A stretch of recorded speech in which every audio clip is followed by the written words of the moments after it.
seorang khalifah yang dermawan, sahabat dekat Nabi, namun akhirnya terbunuh di rumahnya sendiri. Apa yang sebenarnya terjadi? Inilah kisah Utsman bin Affan dari kejayaan hingga tragedi. Simak selengkapnya di Hanya Hiburan. Halo semuanya, selamat datang di my channel. Hari ini kita akan membahas sosok Utsman bin Affan, khalifah ketiga dalam Khulafaur Rasyidin. Ia dikenal sebagai sahabat Nabi yang dermawan, lembut, dan bijaksana.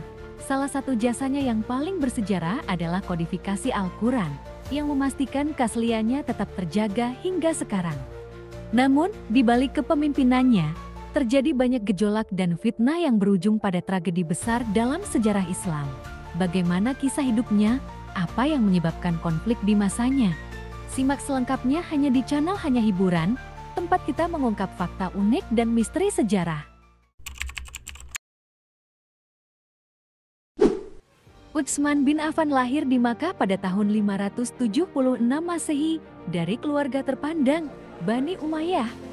Ia dikenal sebagai pria yang lembut, dermawan, dan sangat dicintai kaumnya. Kekayaannya melimpah, tetapi hatinya tetap sederhana saat mendengar dakwah Nabi Muhammad. Tanpa ragu ia masuk Islam, meski harus menghadapi penolakan dari keluarganya. Keimanannya begitu kuat, hingga ia hijrah ke Habasyah dan kemudian Madinah demi mempertahankan keyakinannya. Tak hanya itu, Utsman juga mendapat julukan Dzunurain karena menikahi dua putri Nabi.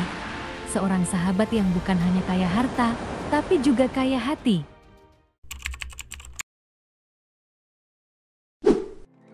Setelah Umar bin Khattab wafat, Utsman bin Affan terpilih sebagai khalifah ketiga. Di bawah kepemimpinannya, Islam berkembang pesat, wilayah Islam meluas hingga Afrika Utara dan Persia, perekonomian semakin maju, dan masyarakat hidup sejahtera. Salah satu jasanya yang paling bersejarah adalah kodifikasi Al-Quran. Ia memastikan satu versi Al-Quran yang resmi disebarluaskan, agar umat Islam tidak berselisih dalam membaca wahyu Allah.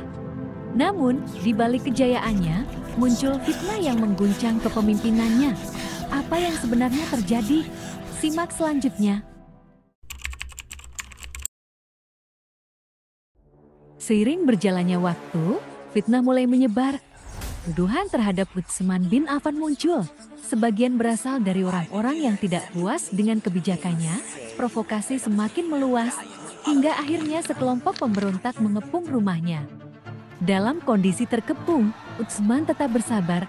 Ia menolak melawan, memilih menghadapinya dengan keteguhan iman, hingga akhirnya di suatu hari tragis, para pemberontak menerobos masuk, dan khalifah yang lembut hati ini gugur di rumahnya sendiri saat sedang membaca Al-Quran.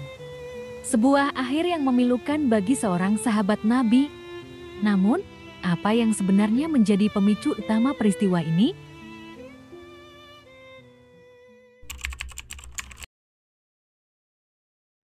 Utsman bin Affan, seorang pemimpin yang dikenal dengan kelembutan dan kedermawanannya, akhirnya wafat dalam fitnah yang kejam. Namun, warisannya tetap abadi. Al-Quran yang kita baca hari ini adalah salah satu jasanya yang terbesar. Kisah ini bukan sekadar sejarah, tetapi pelajaran bagi kita semua tentang keteguhan iman, kesabaran, dan konsekuensi dari fitnah yang merusak. Tapi, apakah benar Utsman hanya korban keadaan? Atau ada konspirasi lebih besar di balik tragedi ini? Simak pembahasan lebih dalam di video berikutnya. Terima kasih sudah menonton. Jika kalian suka video ini, jangan lupa like, komen, dan subscribe untuk fakta menarik lainnya. Sampai jumpa di video berikutnya.